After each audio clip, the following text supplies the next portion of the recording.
Salut les amis, bienvenue dans ce nouvel épisode d'Easy French. Aujourd'hui, nous avons une invitée. Bonjour, je suis Nelly de la chaîne YouTube Français avec Nelly. Et aujourd'hui, on va papoter un peu de l'enseignement et de l'apprentissage de la langue française. Ça vous dit? Allez, c'est parti! On y va.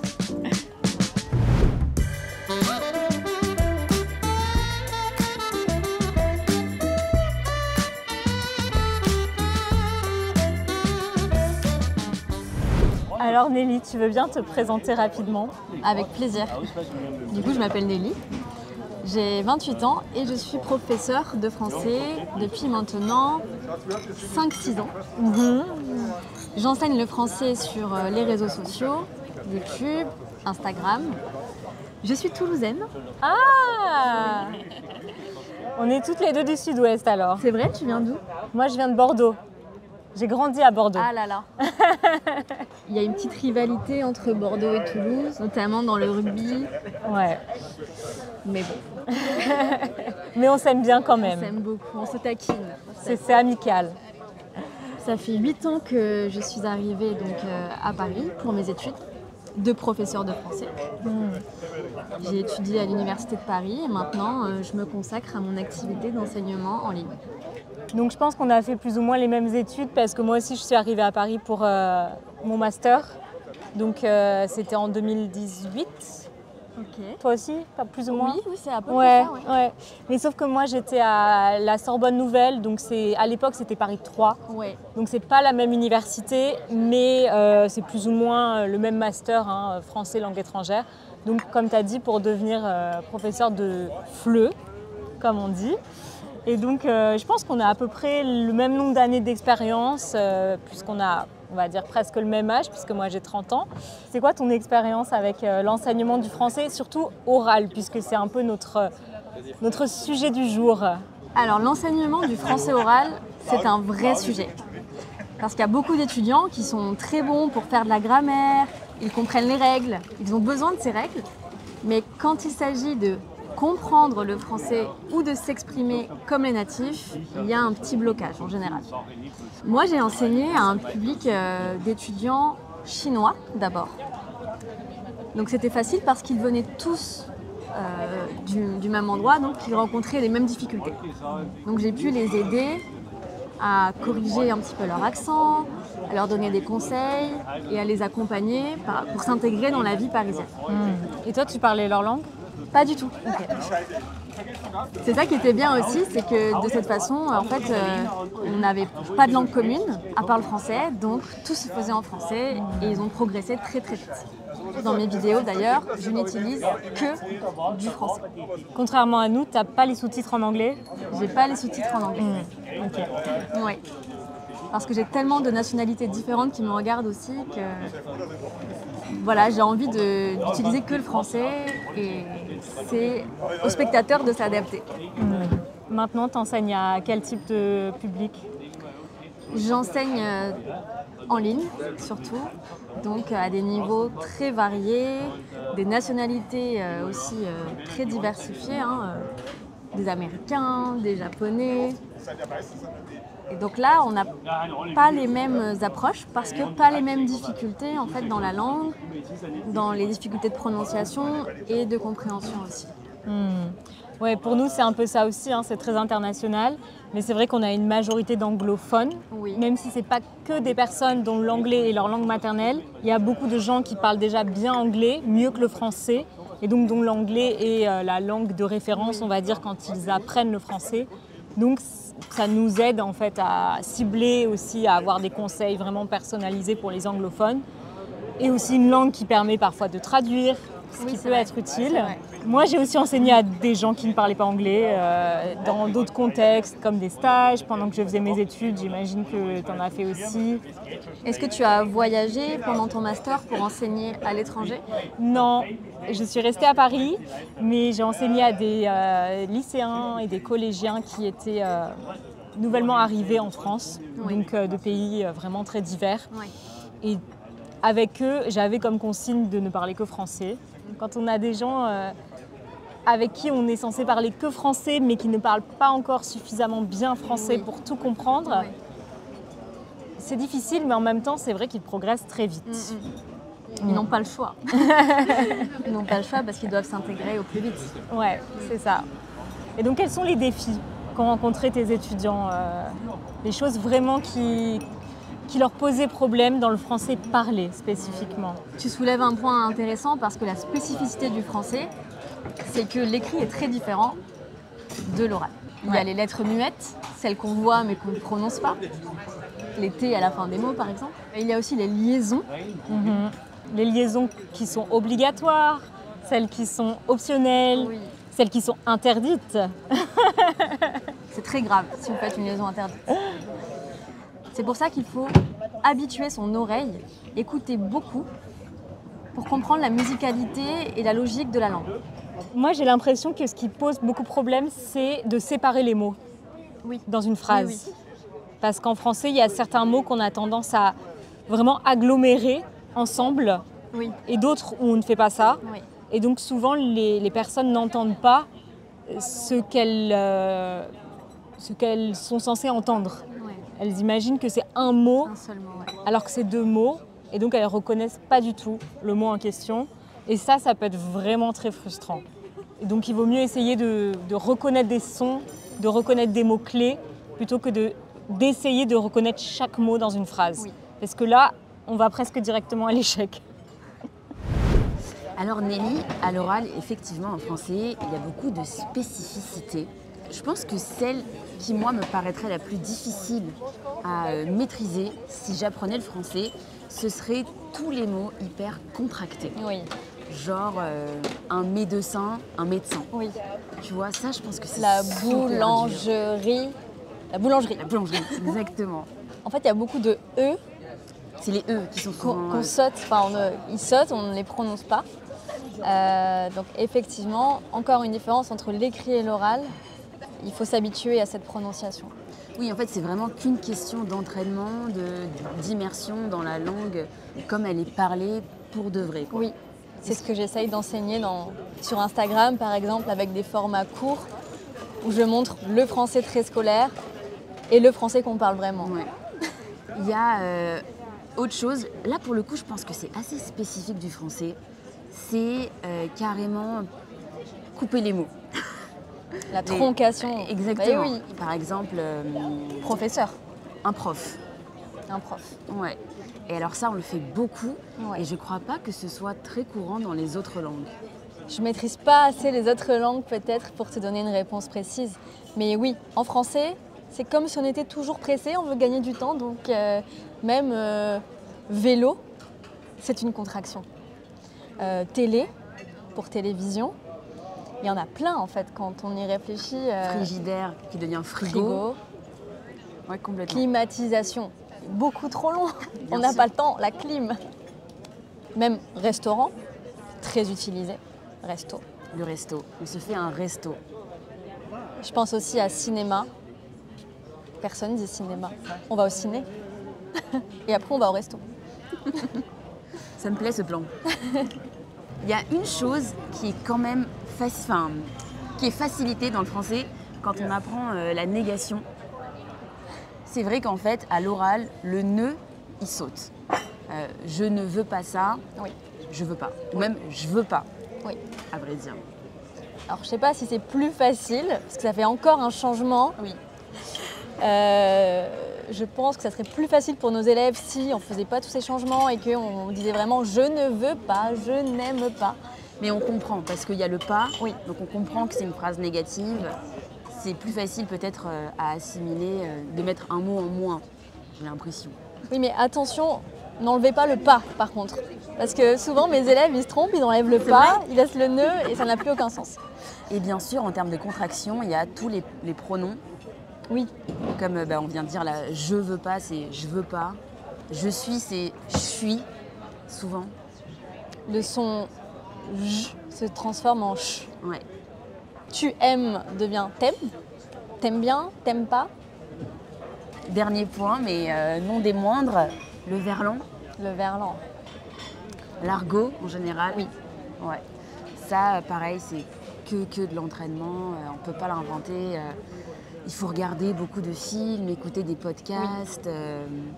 Pour le coup, c'est pas dans beaucoup de langues.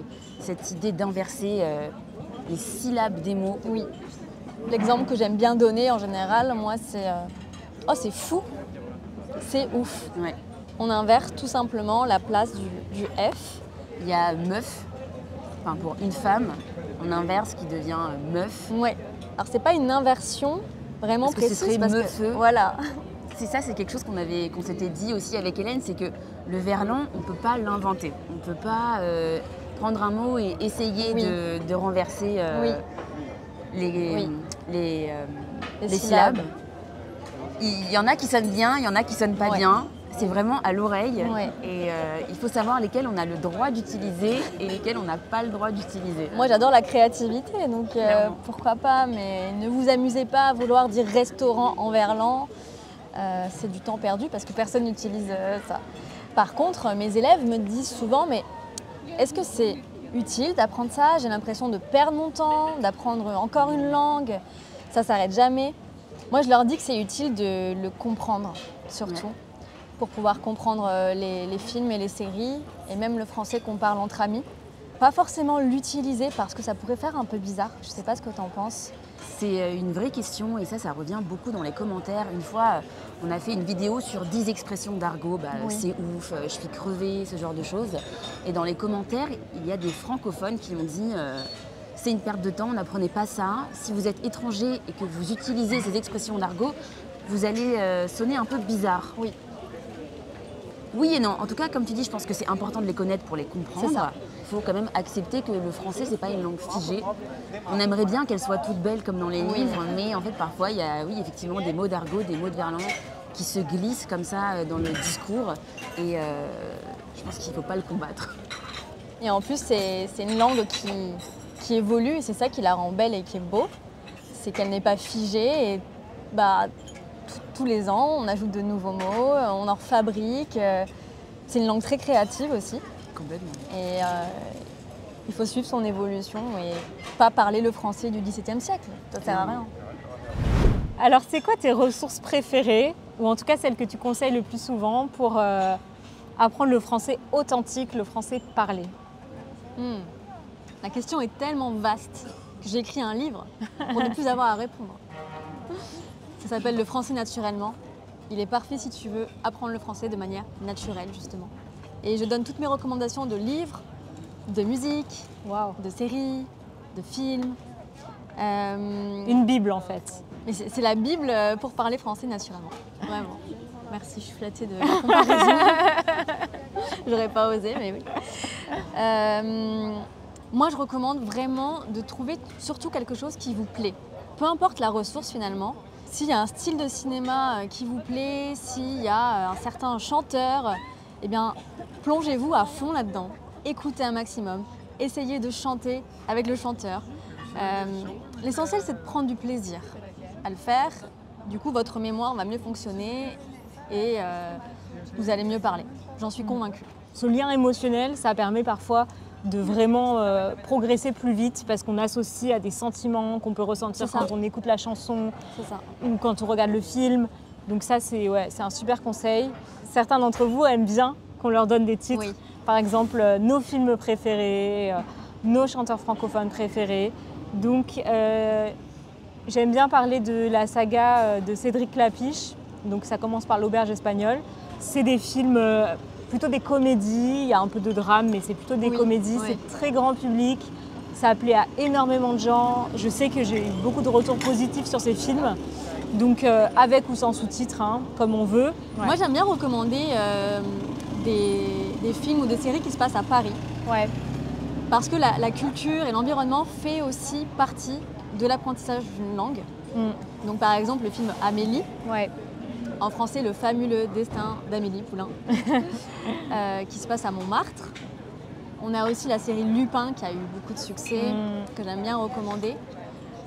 Parce qu'on voit Paris, on voit les personnages qui se parlent de manière plus ou moins formelle en fonction de l'interlocuteur.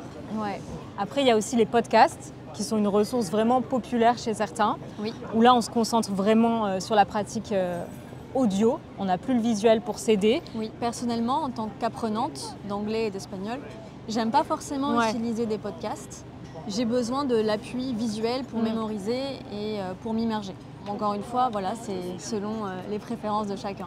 Oui, c'est pas grave si vous aimez pas. Mais si vous aimez, nous on a un podcast, le podcast Easy French. Donc là, on essaye vraiment de parler à la fois de manière distincte, mais quand même naturelle. L'idée, c'est pas de faire on va dire, un faux français ou un français comme dans les dialogues qu'on peut écouter dans des cours parfois qui sont très stéréotypés. Oui. On essaye de garder un flux naturel et on a aussi des outils pour vous aider, une transcription, on a aussi des petites fiches de vocabulaire, donc ça c'est pour les membres. Donc si vous voulez en savoir plus, c'est juste sur notre site easy-french.org/membership. Moi j'adore vous regarder sur YouTube. Même en tant que française et prof de français, je trouve ça très agréable. Je pense que c'est important aussi de faire les bons exercices, peut-être pas exercices, mais d'avoir les bonnes habitudes pour vraiment utiliser ce contenu et pas juste en surface. Pas être passif, mais plus être acteur de son apprentissage. Oui, je suis d'accord avec toi. Et être régulier aussi. Oui. 5 minutes par jour, 10 minutes par jour. Il n'y a pas besoin d'y consacrer 3 heures, mais être régulier. Regardez les vidéos, ça ne vous rendra pas bilingue, mais c'est un complément pour moi pour s'exposer de façon authentique au français. On doit aussi faire des exercices, passer par la grammaire si nécessaire. Après, rien de mieux que les cours particuliers ou en groupe pour vraiment s'exprimer. Être accompagné dans sa progression, c'est important. C'est vrai, on voit beaucoup de progrès. Toi, j'imagine que c'est le cas aussi. Oui. Nous aussi, dans les cours qu'on donne, on voit vraiment beaucoup de progrès, surtout dans l'aisance, dans vraiment la confiance. La confiance en soi. Et on voit un peu ce stress, cette appréhension petit à petit s'effacer. Oui. Et ça, c'est vraiment une des étapes les plus importantes. C'est bien aussi, je trouve, d'utiliser les vidéos comme support d'apprentissage, comme si vous étiez votre propre prof, en fait. Et de se donner des tâches à accomplir avec ces vidéos, si vous les aimez. Par exemple, quand vous regardez une vidéo Easy French, vous pouvez faire les exercices qu'on vous propose. Donc pareil sur notre page, pour les membres. Et donc ça vous permet de vraiment vérifier ce que vous avez compris et d'assimiler et de mémoriser, de réutiliser le vocabulaire. Ça c'est très important parce que entendre une fois un mot, ça ne veut pas dire qu'on l'a appris. Ce serait trop facile. Tu sais qu'il faut entendre et utiliser un mot 7 fois avant de l'intégrer. Donc voilà, ça ne suffit pas de l'avoir entendu une fois. Non, pas du tout. Ouais, il faut le répéter, il faut le mettre en pratique dans des exercices. Pour le podcast, par exemple, vous pouvez faire du shadowing. Donc, simplement, vous mettez sur pause et vous répétez quelque chose que vous avez entendu. Ça peut être un mot isolé si vous êtes débutant, ou un mot avec lequel vous savez que vous avez des difficultés. Comme tu as dit, connaître ses faiblesses, c'est important. Ou une phrase qui est nouvelle pour vous, une nouvelle expression, quelque chose qui vous plaît simplement. Vous pouvez juste mettre sur pause et répéter. Jusqu'à coller parfaitement à la prononciation de la phrase. C'est ça. Et alors aussi, s'enregistrer, parfois c'est bien. Je sais que ça peut faire peur de s'enregistrer. Mais franchement, de se réécouter, on peut reconnaître ses faiblesses et ses points à améliorer et ce qu'on sait déjà faire. Et donc de ne pas perdre du temps aussi à réapprendre des choses qu'on sait déjà et à se focaliser sur des choses qui sont en cours d'acquisition.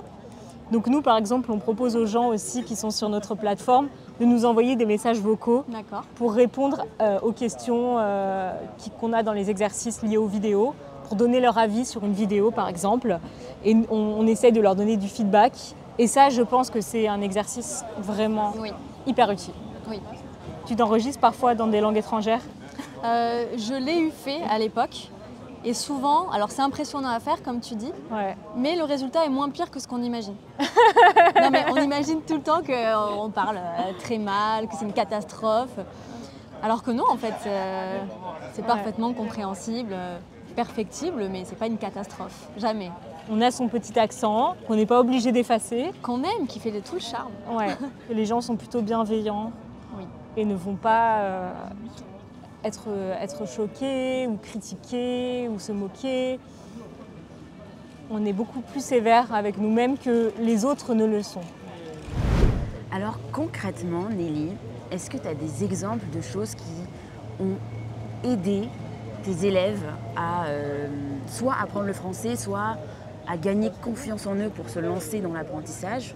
Ou est-ce que toi, tu as des conseils plus à titre personnel? Oui. Vas-y, dis-moi. Ce que je peux te dire, c'est que moi, j'étais une grande timide. Ça se voit pas. Et j'avais très très peur de parler dans une langue étrangère, que ce soit en classe, devant les gens ou même en situation réelle. Ça a changé le jour où je me suis dit, dès que j'ai peur de faire quelque chose, j'y vais. Alors ça paraît simple, ça demande de faire des efforts et d'être dans une situation inconfortable, mais c'est à partir de là que j'ai commencé à vraiment progresser et à prendre confiance en moi. Comme je le disais tout à l'heure, le résultat est souvent moins catastrophique en fait qu'on le pense. Dans notre tête, on se fait des montagnes, mais au final, ça a marché et j'ai pris confiance en moi petit à petit comme ça. Donc maintenant, dès que j'ai peur, je me dis, pourquoi j'ai peur? Il n'y a aucune raison, je fais la chose, je me mets dans une situation qui ne me met pas à l'aise, mais au final, je suis à l'aise et je prends du plaisir. Quand j'étais plus jeune, je pensais que quand quelque chose était difficile, c'est que j'étais pas bonne à ça. Ah oui. Et parfois aussi, je pense, dans l'apprentissage des langues, il faut admettre que c'est difficile parce que ça l'est. Oui, c'est vrai. Et c'est quand on ressent cette difficulté que justement, c'est le moment où on est en train de progresser. Exactement. Moi, je pense à quelques petites choses qui m'ont aidée, notamment pour l'allemand, pour apprendre l'allemand. Ça a été d'apprendre des chansons par cœur. Ah oui. À la musique. Ouais. Mais par cœur. J'avais les paroles sous les yeux et je les apprenais par cœur, comme on apprend une poésie à l'école, quoi. Tokyo Hotel. Non. Non. Écoute, c'est la seule musique allemande que je connais. Ok. Alors moi, j'étais pas très germanophile à l'époque de Tokyo Hotel en France. Et tant mieux. Les gens qui regardent Easy French connaissent très probablement Josh. C'est quelqu'un avec qui on a fait pas mal de vidéos, qui est indien et qui parle un français assez impressionnant. D'accord. Et lui, pour le coup, il y a une vraie maîtrise de l'argot, du verlan, mais c'est très subtil, quoi. Ça fait pas cheveux sur la soupe. Oui. Et lui, il nous expliquait qu'en fait, il regardait des vidéos de français authentiques. D'accord. Ça pouvait être Easy French ou d'autres vidéos. Et il les écoutait, mais jusqu'à ce qu'il n'en puisse plus. Et il finissait par répéter vraiment les choses exactement comme il l'entendait. D'accord. Et par là, je veux dire qu'en fait, il n'a pas eu cette phase où il est passé par un français très basique, où on apprend tous les mots comme il faut. C'est une méthode qui a fonctionné pour lui, qui peut fonctionner pour plein de gens et qui peut ne pas fonctionner pour d'autres. Mais pourquoi pas. Merci beaucoup Nelly d'avoir accepté de partager avec nous de manière hyper authentique tous tes petits conseils. Si on veut te retrouver pour te suivre, pour apprendre le français avec toi, où est-ce qu'on va? Sur ma chaîne YouTube, Français avec Nelly. Si vous visitez Paris, j'ai écrit un guide aussi pour vous guider dans les rues de Paris à travers mes meilleures adresses. Et comme je le disais, si vous voulez apprendre le français naturellement, j'ai aussi écrit un livre numérique. Donc n'hésitez pas à aller sur mon site internet aussi, Français avec Nelly, si ça vous intéresse. Et merci pour l'invitation en tout cas. Bah, de rien. Et si ce format un peu plus informel que d'habitude vous plaît, n'hésitez pas à liker cette vidéo, à vous abonner, à nous le dire dans les commentaires. Et puis bah, comme d'habitude, pour devenir membre d'Easy French, allez sur easy-french.org/membership. Puis bah, on vous dit à la semaine prochaine. À bientôt. Salut.